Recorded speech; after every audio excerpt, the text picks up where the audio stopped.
Welcome to Storytime with ShiningNathan, where you get to take a load off and enjoy a story read to you, presented by your gay auntie from TikTok. Today we're enjoying the tales from the Brothers Grimm, Cinderella. So get all cuddled up, and here we go.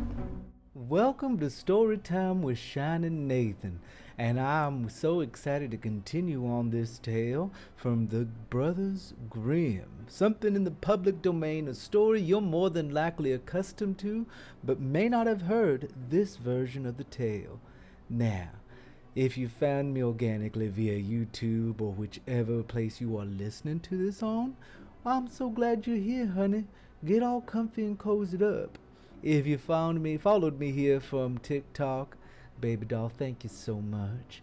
And I am really excited, as always, to tell you this tale. And it's one you know very well, called Cinderella. If you enjoy my content, I am a subscription-based person, so feel free to go to patreon.com/ShiningNathan.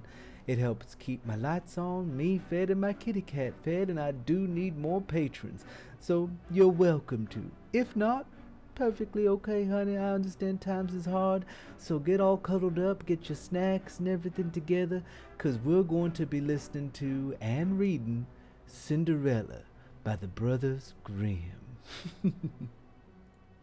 The wife of a rich man fell sick, and when she felt that her end drew nigh, she called her only daughter to her bedside and said, "Always be a good girl, and I will look down and watch over you from heaven." Soon afterwards she shut her eyes and died, and was buried in the garden. And the little girl went every day to her grave and wept, and was always good and kind to all about her. And the snow spread in a beautiful white covering over the grave. But by the time the sun had melted away again, her father had married another wife. This new wife had 2 daughters of her own. They were fair in face, but foul at heart, and it was now a sorry time for the poor little girl. "What does the good-for-nothing thing want in the parlor?" said they. And they took away her fine clothes and gave her an old frock to put on, and laughed and turned her into the kitchen. Then she was forced to do hard work, to rise early before daylight, to bring the water, to make the fire, to cook and to wash. She had no bed to lie down on, but was made to lie by the hearth among the ashes, and they called her Cinderella. It happened once that her father was going to the fair, and asked his wife's daughters what she would bring to them. "Fine clothes," said the first. "Pearls and diamonds," said the second. "Now, child," said he to his own daughter, "what will you have?" "The first sprig, dear father, that rubs against your hat on your way home," said she. Then he brought for the first the fine clothes and pearls and diamonds they asked for. And on his way home, as he rode through a green cusp, a sprig of hazel brushed against him. So he broke it off, and when he got home, he gave it to his daughter. Then she took it, and went to her mother's grave and planted it there, and cried so much that it was watered with her tears. And there it grew, and became a fine tree, and soon a little bird came and built its nest upon the tree, and talked with her, and watched over her, and brought her whatever she wished for. Now it happened that the king of the land held a feast, in which was to last 3 days, and out of those who came to it his son was to choose a bride for himself. And Cinderella's 2 sisters were asked to come. So they called Cinderella and said, "Now, comb out our hair, brush our shoes, and tie our sashes for us, for we are going to dance at the king's feast." Then she did as she was told, but when all was done she could not help crying, for she thought to herself, She would have liked to go to the dance too, and at last she begged her stepmother very hard to let her go.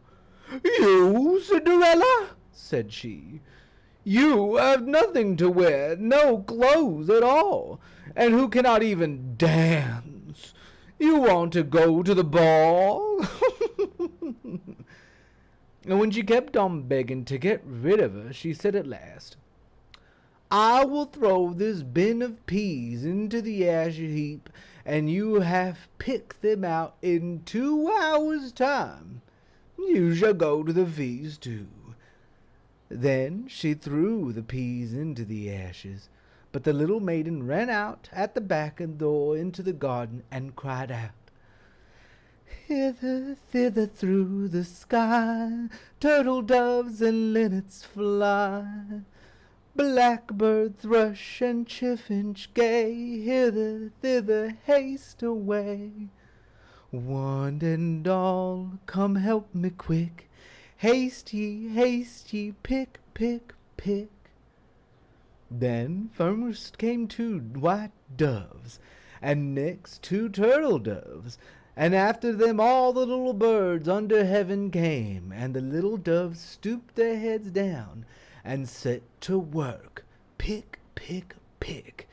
And the others began to pick, pick, pick, and picked out all the good grain, put it in a dish, and left the ashes. At the end of 1 hour, the work was done, and all flew out again at the windows. Then she brought the dish to her mother.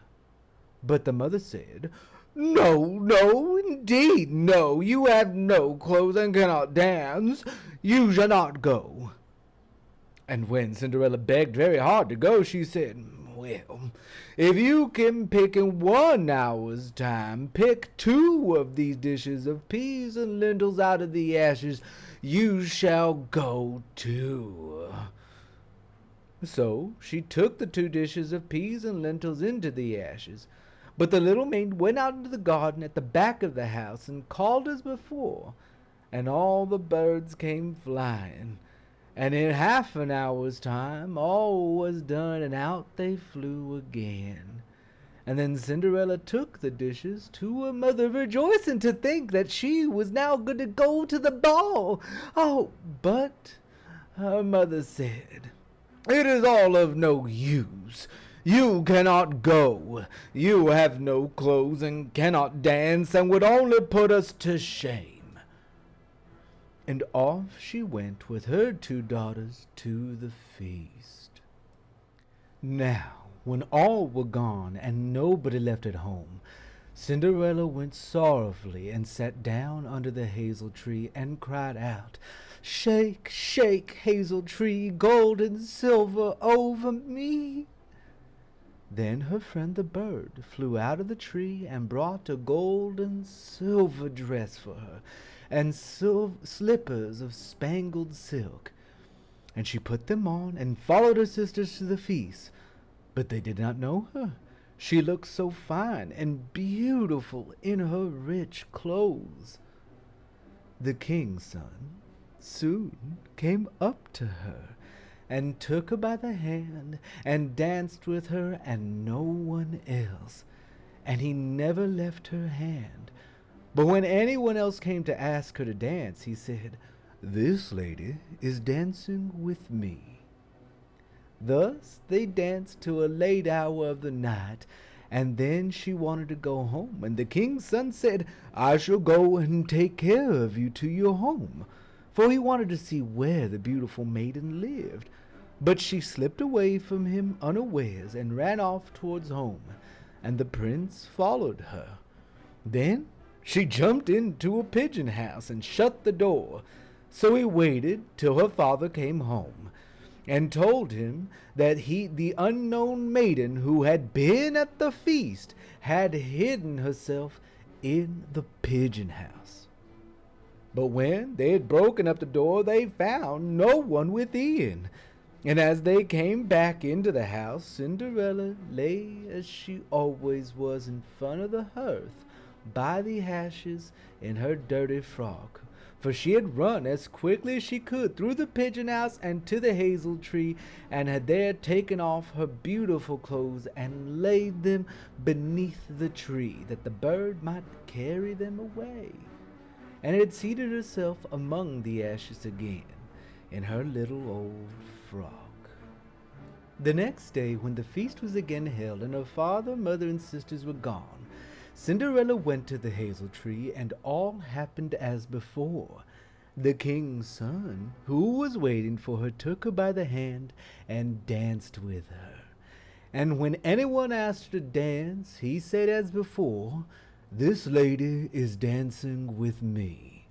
When night came, she wanted to go home, and the king's son went with her, but she sprang away from him all at once into the garden behind her father's house.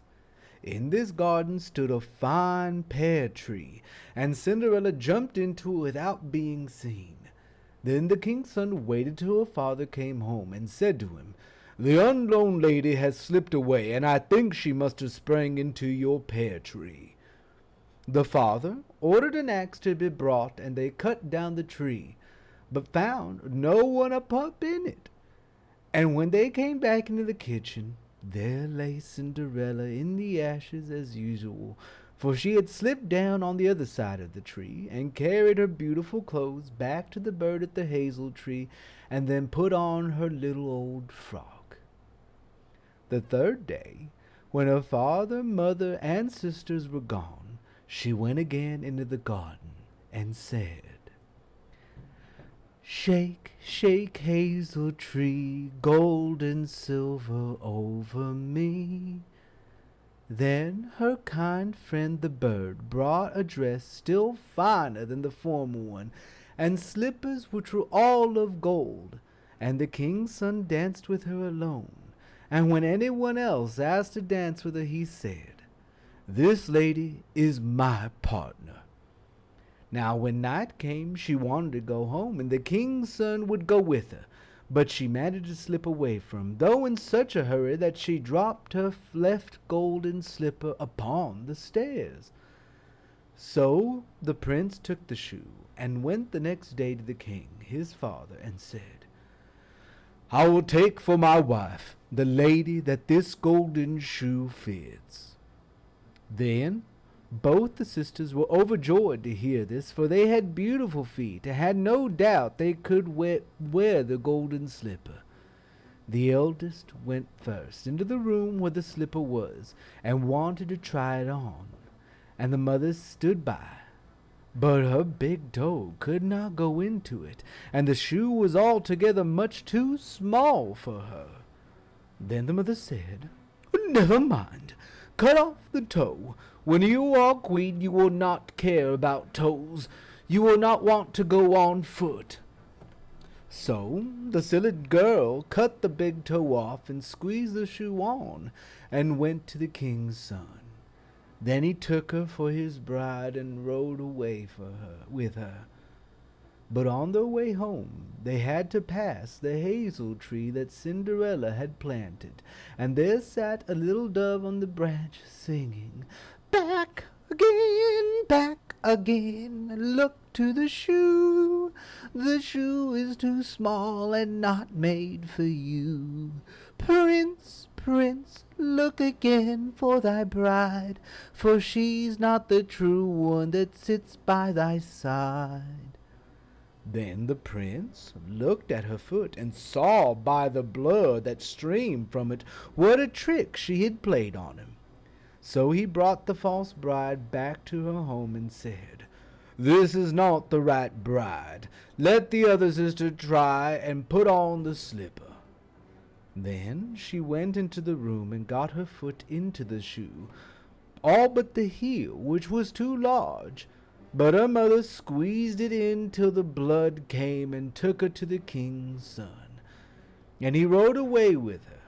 But when they came to the hazel tree, the little dove sat there still, and sang as before. Then this king's son looked down, and saw the blood stream from the shoe.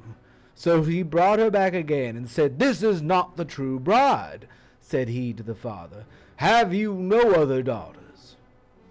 Then Cinderella came, and she took her clumsy shoe off and put on the golden slipper, and it fitted as if it had been made for her. And when he drew near and looked at her face, the prince knew her, and said, This is the right bride. Then he took Cinderella on his horse and rode away, and when they came to the hazel tree, the white dove sang, Prince, prince, take home thy bride, for she is the true one that sits by thy side.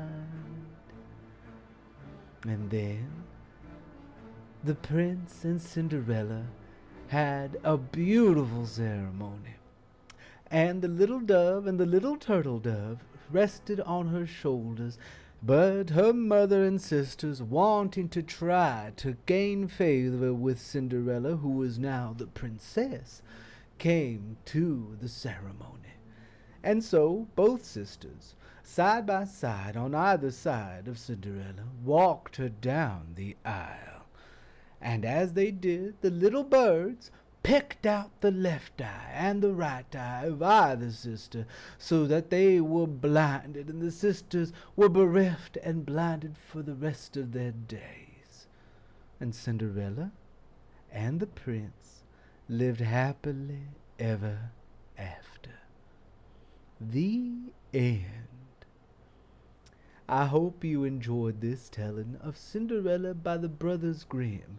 There was some differences in this version than the version I have here, but it made it easier for me to read to use the teleprompter. I'm going to try using this tool more often. In the version I have here, the prince on the third try poured pitch on the stair in preparation for her to come, and the ending was better than the one I just told, that I had to ad-lib the last part about the wedding. But, again, stories change and adaptations change, even if they are public domain.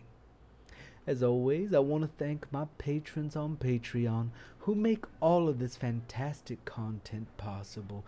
Denise P. is one I can think of off the top of my head, and quite a few others, and I'll be name-dropping several of them with each episode. I hope you are well. I hope you enjoyed this. Remember to subscribe on whatever platform you are watching and or listening to this on. And I wish you well, honeys. Until next time, give yourself grace during those hard times, because you are worthy of that grace and love you pour out into the world to give to yourself. Drink your water, and as always, honeys, I love you. I hope you enjoyed this telling of Cinderella. Be sure to turn on that notification bell and subscribe, and as always, thank you for listening. You take care.